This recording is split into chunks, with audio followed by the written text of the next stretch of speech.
Auzubillahiminash-shaytanir-rajim. Bismillahir-rahmanir-rahim. Dear students, Assalamu alaikum. Today our topic is thermoregulation in mammals including humans.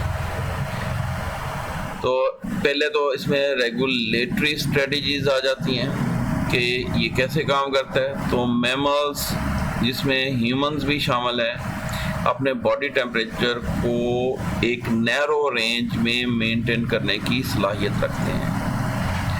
इसमें birds भी आ जाते हैं, mammals भी आ जाते हैं, लेकिन यहाँ पे मैमल्स की बात होगी। जैसे ह्यूमंस में एबिलिटी है कि ये एक नैरो रेंज में अपने बॉडी टेम्परेचर को मेंटेन कर सकते हैं, जैसे 36 टू 38 डिग्री सी, जिसको ऑन एवरेज हम कहते हैं 37 डिग्री सी बॉडी टेम्परेचर। अब इसमें कैसे ये मेंटेन करता है, इसमें एंडोथर्मिक करैक्टर्स हैं, जैसे हमने पहले पढ़ा है। तो एक्टोथर्म, एंडोथर्म और हेट्रोथर्म। तो ये एंडोथर्म है, उनमें से एक एबिलिटी एंडोथर्मिक करैक्टर्स यानी हीट प्रोडक्शन है with in the body during metabolic activities. अब एंडोथर्मी की जो ओरिजिन है बर्ड्स में और मैमल्स में, क्योंकि ये खुद बॉडी हीट प्रोड्यूस करने की सलाहियत रखते हैं, इसके बहुत सारे बेनिफिट्स हैं कि ये अपने बॉडी टेम्परेचर को हाई लेवल पे मेंटेन कर सकते हैं, यानी हाई मेटाबॉलिक रेट पे, और इनको हर वक्त एनर्जी दस्तयाब होती है, बॉडी हीट मौजूद होती है राउंड द क्लॉक यानी ऑल द टाइम।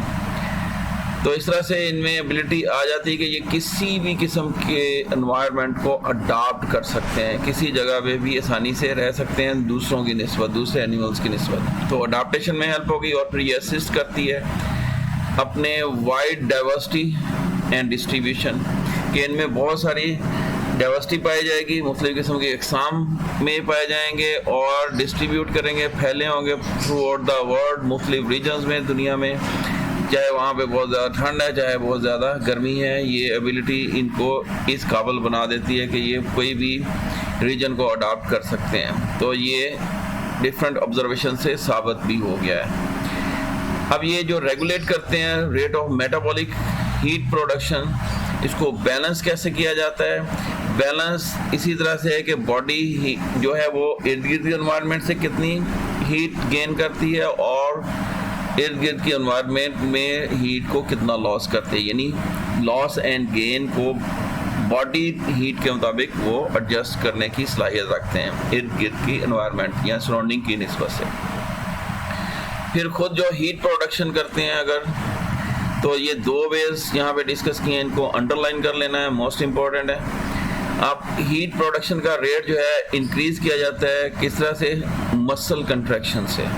जब हमें ठंड लग रही होती है तो हमारे जिस्म कांपना शुरू हो जाता है, जिसको शिवरिंग कहते हैं। या अगर हम दौड़ना शुरू कर दें या एक्सरसाइज शुरू कर दें तो ठंड में भी हमें ठंड का एहसास नहीं होता, क्योंकि हमारी बॉडी में हीट प्रोडक्शन शुरू हो जाती है। इसको कहते हैं मसल कंट्रैक्शन की वजह से, क्योंकि मेटाबॉलिक एक्टिविटी हम कर रहे हैं, मसल कंट्रैक्शन से हीट प्रोडक्शन होगी।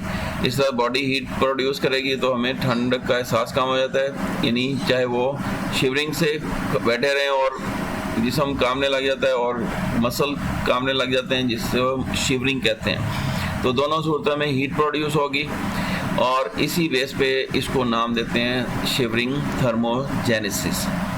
फिर हमारी बॉडी में एक और मैकेनिज्म है हार्मोन्स का। तो हार्मोन्स इन्वॉल्व है, हार्मोन ट्रिगर करते हैं हीट प्रोडक्शन को। ये थायराइड ग्लैंड्स हैं जो हमारे गले में मौजूद हैं। थायराइड हार्मोन्स भी जब हमें ठंड लग रही होती है तो ये प्रोडक्शन इनकी बढ़ जाती है और ये मेटाबॉलिक एक्टिविटीज़ को इंक्रीज करते हैं, अल्टीमेटली हीट प्रोडक्शन शुरू हो जाती है। तो इस मैकेनिज्म को नॉन शिवरिंग थर्मोजेनेसिस कहते हैं। तो इनको दोनों को अंडरलाइन कर लेना है क्योंकि डिफरेंस आ जाता है shivering and non shivering thermogenesis. फिर कुछ मैमल्स में ब्राउन फैट होती है उनकी बॉडी के अंदर। ब्राउन फैट में सलाहियत ये है कि ये इजीली ब्रोकन डाउन हो जाती है, टूट जाती है, और ये स्पेशलाइज्ड है कि ये रैपिड हीट प्रोडक्शन करेगी। जैसे ये टूटेगी तो ज़रा मेटाबॉलिक एक्टिविटी में टूटती है, तो मेटाबॉलिक एक्टिविटीज़ की वजह से हीट प्रोडक्शन तेज़ी से शुरू हो जाती है। ये एक मैकेनिज्म हो गया। अगर दूसरी सूरत हाल, ये तो लो टेम्परेचर हो गया जिसमें ये रिस्पॉन्ड कर रही है बॉडी। तो दूसरा जो है, अगर हीट ज़्यादा प्रोड्यूस हो रही है, अगर बॉडी में हीट ज़्यादा प्रोड्यूस हो रही है तो इसको डिसिपेट किया जाता है, खारिज किया जाता है, यानी एक्सपोज सरफेस, यानी मैमल्स अपनी एक्सपोज सरफेस से, जिल्द से इसको खारिज करते हैं। इसमें दो मैकेनिज्म इन्वॉल्व हैं। एक तो इंक्रीज ब्लड फ्लो, के स्किन के नीचे जो ब्लड वेसल्स हैं उनमें ब्लड का फ्लो बढ़ जाता है, और फिर स्किन के अंदर मौजूद जो स्वेट ग्लैंड्स हैं वो पसीना खारिज करते हैं, स्वेट खारिज करते हैं। और क्योंकि स्वेट में ज़्यादातर पानी होता है, जैसे ही पानी एवेपोरेट करता है तो ठंडक पैदा करता है, जिसको एवापोरेटिव कूलिंग या कूलिंग इफेक्ट भी नाम देते हैं। तो इन मैमल्स में जो है ऑब्जर्व किया गया है कि ये स्किन एक तो रोल प्ले करता है, इसने अडॉप्ट किया है as an organ of thermoregulation. Main role skin का हो गया थर्मो रेगुलेशन में। फिर दो सिचुएशंस मैमल्स जो हैं वो फेस करते हैं, एक कोल्ड टेम्परेचर, दूसरा वार्म टेम्परेचर।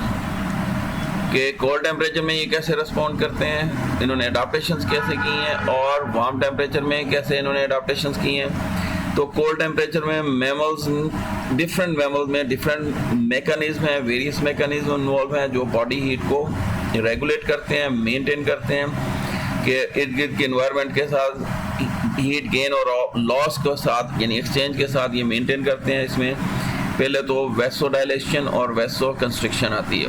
वैसो वेसल से डायलेशन, यानी स्किन के नीचे मौजूद जो ब्लड वेसल्स हैं वो डायलेट कर जाती हैं, फैल जाती हैं।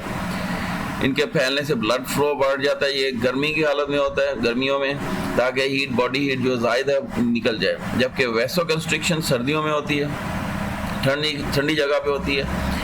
जो स्किन के नीचे ब्लड वेसल्स हैं ये कंस्ट्रिक्ट कर जाती हैं, यानी ब्लड फ्लो इनमें कम हो जाता है और बॉडी के डीपर टिश्यूज में फ्लो करता है, स्किन से दूर चला जाता है। इस तरह से ये बॉडी हीट को कंजर्व करती हैं। तो ये दो ways, vasodilation and vasoconstriction होगी।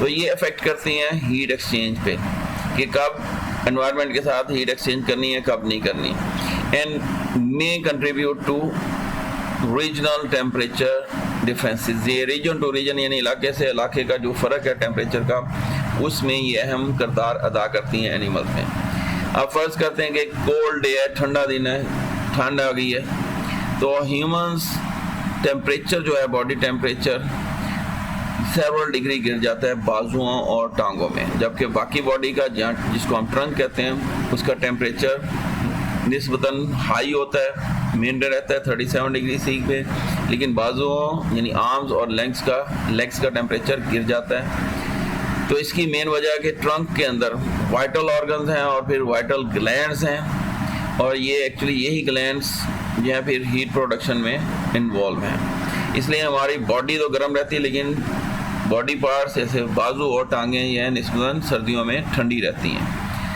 तो इसके अलावा मोस्ट लैंड मैमल्स, ज़मीन पर रहने वाले, ये कोल्ड यानी ठंड को रेस्पॉन्ड करते हैं अपनी फर को।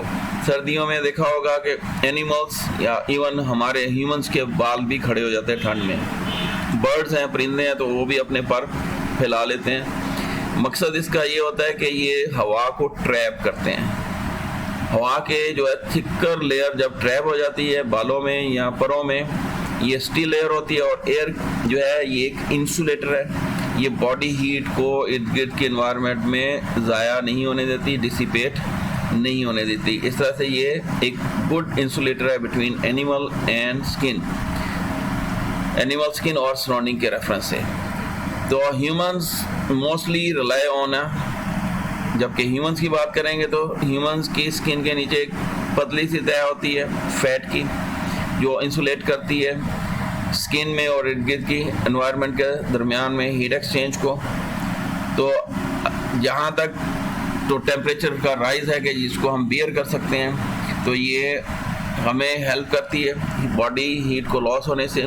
लेकिन अगर इससे ज़्यादा डिफरेंस आ जाए, बाहर ज़्यादा ठंड हो जाए, उसके लिए हमें गर्म कपड़े पहनने पड़ते हैं। लेकिन एनिमल्स, अदर एनिमल्स या मैमल जो हैं वो ये काम नहीं कर सकते, तो इसके लिए अल्लाह ताला ने उनमें कुछ अडाप्टेशन दी हैं। जैसे मेरीन मैमल्स यानी ठंडे समंदर, जो बहुत ज़्यादा ठंडे समंदर हैं, बर्फ़ जमी होती है, वहाँ पे वेल्स और सील्स पाए जाते हैं। तो इन्होंने इस ठंडे पानी को अडाप्ट किया हुआ है। उसकी वजह कि उनके स्किन के नीचे, जैसे ह्यूमन में पतली तह है फैट्स की, तो इनमें वेरी थिक लेयर, बहुत मोटी तह होती है ये इंसुलेटिंग फैट की, इसलिए इनकी बॉडी हीट बाहर डिसिपेट नहीं होती, ज़ाया नहीं होती।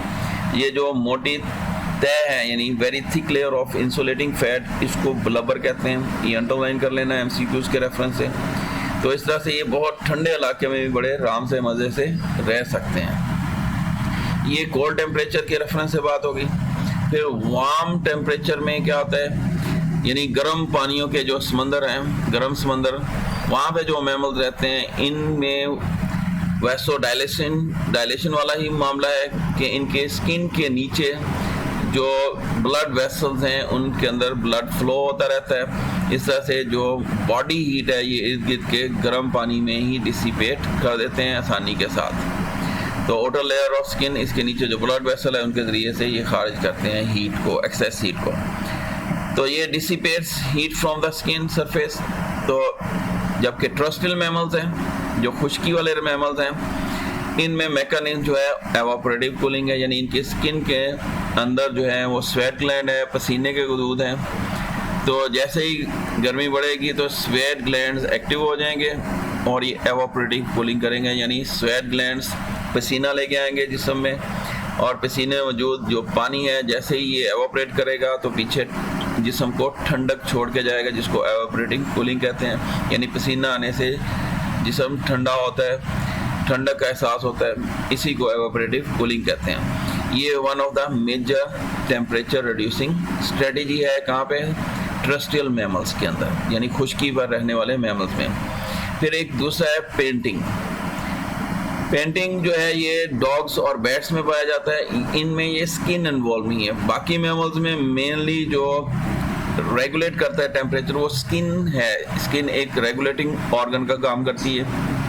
जबकि इन मैमल्स में जो है वो रेस्पिरेटरी ट्रैक यानी लंग्स, तो ये भी एवापोरेटिंग कूलिंग से ही ठंडक पैदा करते हैं, लेकिन रेस्पिरेटरी ट्रैक के ज़रिए से, मतलब कि एयरवेज जो हैं और जो लंग्स हैं ये बॉडी हीट जो है ब्लड के ज़रिए से इनके लंग्स की तरफ आती है, रेस्पिरेटरी ट्रैक की तरफ आती है। फिर वहाँ से ये थूक के ग्लैंड यानी सलाइवरी ग्लैंड, सलाइवा के ज़रिए से इनकी ज़ुबान के थ्रू बाहर ये हीट खारिज कर दी जाती है। तो गर्मियों में आपने ऑब्ज़र्व किया होगा कि कुत्ते जो हैं वो, उनको पसीना नहीं आता, लेकिन वो अपनी ज़ुबान बाहर निकालते हैं, ज़ुबान के ऊपर उनके पसीना आता है। इसी को पेंटिंग कहते हैं, इसको ये अलग अंडरलाइन कर लेना है। इसमें डॉग्स और बैट्स आ जाते हैं, तो ये अपना सलाइवा यूज़ करते हैं, एक मेन है, और दूसरा ये यूरिन ट्रैक के ज़रिए से भी ये एवापोरेटिंग कूलिंग करते हैं। तो ये यहाँ तक का टॉपिक जो है मुकम्मल हो गया, थर्मो रेगुलेशन इन ह्यूमन। तो नेक्स्ट तक के लिए अल्लाह हाफिज़ जी।